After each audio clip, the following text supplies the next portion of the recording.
देखो तुम लोगों को मैंने क्या बताया था कि मशीन का थ्योरी जो था वो मैंने बता दिया था, ठीक है।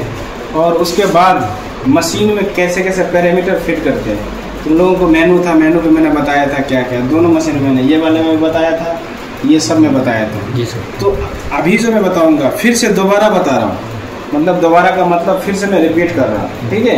कि तुम लोग रट लेना, कहीं भी इंटरव्यू में जाओगे, किसी कंपनी में जाओगे, कहीं भी जाओगे, वो तुम लोगों को कहेगा ये करके दिखाओ, ये करके दिखाओ। उसको पता है कि ये कोई भी कर लेगा, टेस्टिंग बड़ी बड़ी बात नहीं है, किसी को तुम सिखा दोगे ना कोई भी कर लेगा, आए समझ।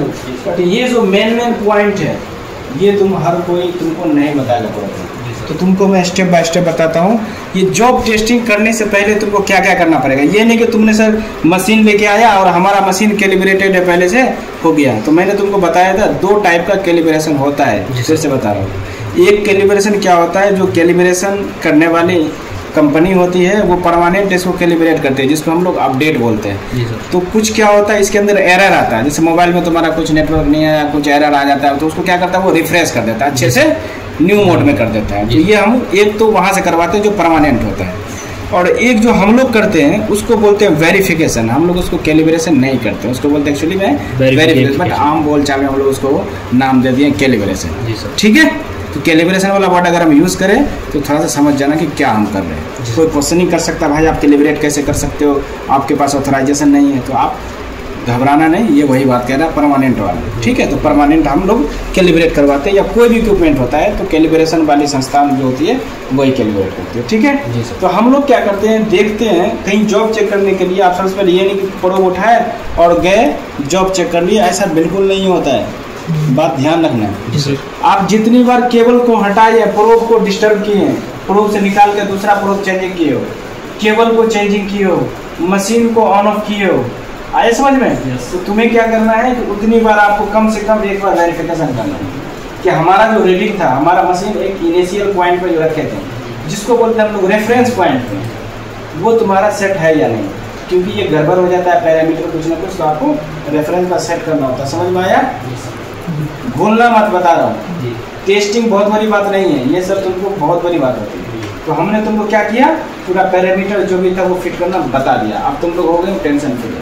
बस वेलोसिटी का ध्यान रखना, 3 चीज़ जो मैं बोल रहा हूँ, 3-4 पॉइंट, वो पॉइंट बहुत ही याद रखना। एक मशीन का वेलोसिटी वो जरूर फिट करना, आ गया। मटेरियल का वेलोसिटी जब जाके मशीन आपकी समझेगी कि हम किस में टेस्टिंग करें, तो मटेरियल का वेलोसिटी मशीन वाला ऑप्शन जो जाकर जरूर चेक कर लेना। मोड वाला ऑप्शन वो भी जरूर चेक कर लेना। तो टीआर प्रोब में हम लोग डबल मोड यूज करते हैं, सिंगल प्रोब में सिंगल में नॉर्मल वाले में हम लोग सिंगल यूज करते। जब तुम EECI वाले जब मशीन में जाओगे तो उसमें मोड का ऑप्शन रहता है, बस उसमें प्लस और माइनस रहता है, तो उसको वहाँ से आप सेट कर सकते हैं। क्लियर है, आगे समझ में। और दूसरा, आप जब भी TR probe normal probe use करोगे तो ये जो आपका DAC वाला ऑप्शन है उसको हमेशा ऑफ रखना है, अगर आप DAC वाला वर्क नहीं कर रहे हो नॉर्मल टीआर। जी सर, ठीक है। DAC का वर्ड आप जब यूज करना, जब आप जाओगे वेल्डिंग चेक करने के, तो उसमें एंगल जो है वो भी 0-0 करके रखना है, और एक्स ऑफ भी 0-0 रखना है, थिकनेस भी 0-0 करके रखना है। आयन करना बड़ी बात नहीं होता है, ठीक है। तो ये सब मेन पॉइंट था, वो सब चीज़ आपको थोड़ा सा, कुछ पैरामीटर होता है जो थोड़ा सा आपको ध्यान रखना होता है, ठीक है। यही वाला मोड वाला जो मैं ऑप्शन बता रहा था, कुछ पैरामीटर होता है जो बहुत इंपॉर्टेंट होता है।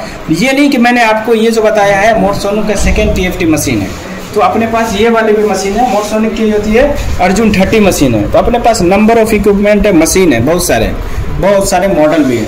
तो ये नहीं कि मैंने आपको एक में बता दिया है तो सर आपका एक ही नहीं बताया था, तो मोस्टली आपको हर कुछ में जो भी मशीन का मॉडल लगेगा ये सब पैरामीटर आपको मिलेगा, बनाना नहीं है। थोड़ा सा आपका मेनू थोड़ा सा सबका डिफरेंट होता है, तो वहाँ से आप चेक कर लेना। और ये जो मैं आज आपको बता रहा हूँ प्रैक्टिकल करके अच्छे से दिखाता हूँ, प्रैक्टिकल होता क्या है, कैसे हम जो आपको पढ़ाएं वो है क्या है नहीं है, वो मैं दिखाता हूँ। तो सबसे पहले हम लोग आ जाएंगे मशीन का, देख लेंगे हमारा सब कुछ मशीन में पैरामीटर ठीक ठाक है या नहीं।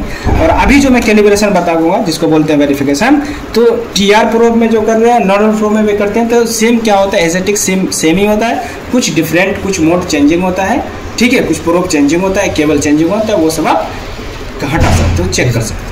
तो अभी जो हम कर रहे हैं इसको बोलते हैं IIW ब्लॉक, क्या है IIW ब्लॉक, जिसको बोलते हैं हम लोग V1 ब्लॉक। और एक होता है जो मोस्टली, ये सब मोस्टली वेरिफिकेशन हम लोग यूज करते हैं।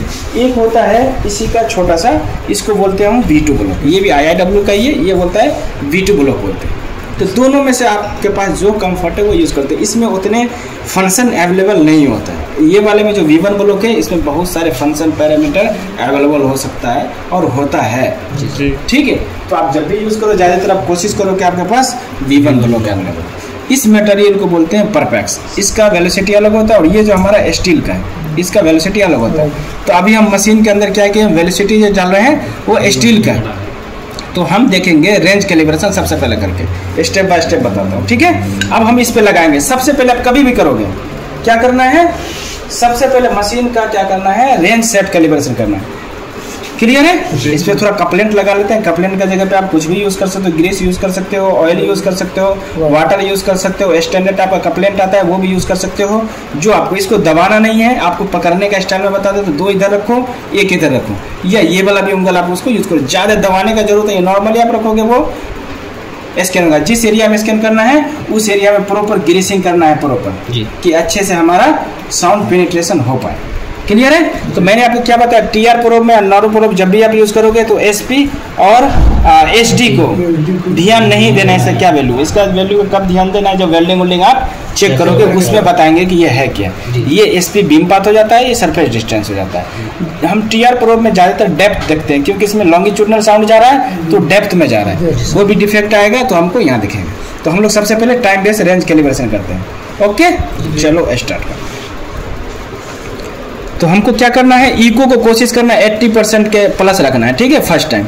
अब हम कोशिश करना है, हमको क्या करना है, पहले वाले इको को पकड़ना है। क्योंकि देखो लड़के लोग यही भूल जाते हैं, खोजते रहते हैं हमारा इको कौन सा है।